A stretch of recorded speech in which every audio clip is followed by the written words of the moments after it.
2 Raja-Raja 20. Hizkia sakit dan disembuhkan. Pada hari-hari itu Hizkia jatuh sakit dan hampir mati. Lalu datanglah Nabi Yesaya bin Amos dan berkata kepadanya, "Beginilah firman Tuhan, sampaikanlah pesan terakhir kepada keluargamu, sebab engkau akan mati, tidak akan sembuh lagi." Lalu Hizkia memalingkan mukanya ke arah dinding dan ia berdoa kepada Tuhan.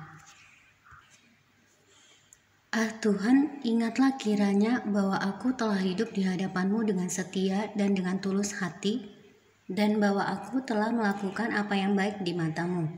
Kemudian menangislah Hizkia dengan sangat, tetapi Yesaya belum lagi keluar dari pelataran tengah.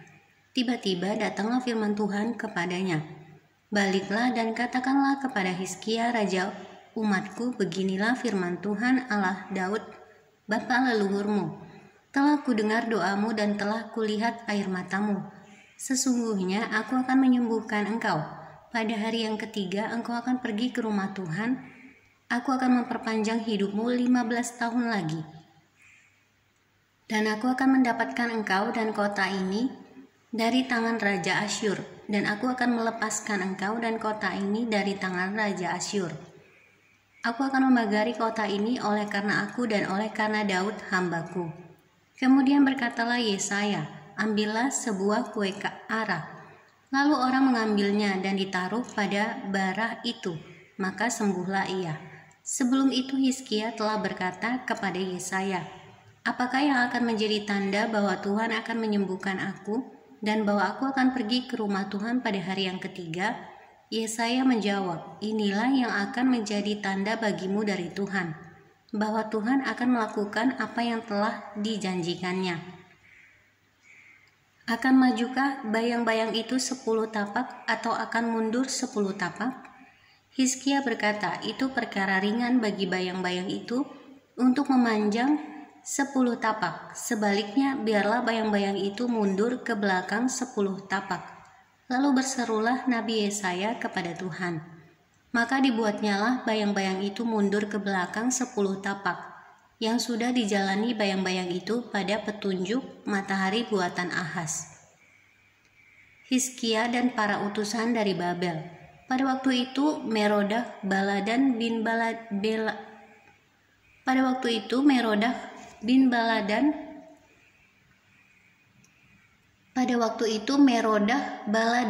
Baladan Raja Babel menyuruh orang membawa surat dan pemberian kepada Hizkia, sebab telah didengarnya bahwa Hizkia sakit tadinya.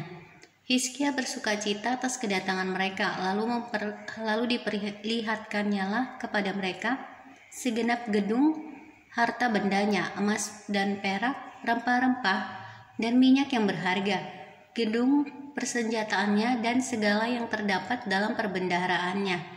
Tidak ada barang yang tidak diperlihatkan Hizkia kepada mereka di istananya dan di seluruh daerah kekuasaannya. Kemudian datanglah Nabi Yesaya kepada Raja Hizkia dan bertanya kepadanya, "Apakah yang telah dikatakan orang-orang ini, dan dari manakah mereka datang?" Jawab Hizkia, "Mereka datang dari negeri yang jauh, dari Babel." Lalu tanyanya lagi, "Apakah yang telah dilihat mereka di istanamu?" Jawab Hizkia, "Semua yang ada di istanaku telah mereka lihat. Tidak ada barang yang tidak kuperlihatkan kepada mereka di perbendaharaanku." Lalu Yesaya berkata kepada Hizkia, "Dengarkanlah firman Tuhan, sesungguhnya suatu masa akan datang bahwa segala yang ada dalam istanamu dan yang disimpan oleh nenek moyangmu sampai hari ini akan diangkut ke Babel. Tidak ada barang yang akan ditinggalkan, demikianlah firman Tuhan. Dan dari keturunanmu yang akan kau peroleh akan diambil orang untuk menjadi sida-sida di istana Raja Babel."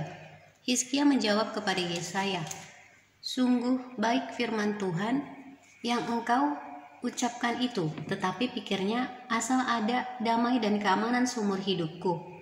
Selebihnya dari riwayat Hizkia, segala kepahlawanannya dan bagaimana ia membuat kolam dan saluran air dan mengalirkan air ke dalam kota, bukankah semuanya itu tertulis dalam kitab sejarah raja-raja Yehuda? Kemudian Hizkia mendapat perhentian bersama-sama nenek moyangnya, maka Manasye anaknya menjadi raja menggantikan dia.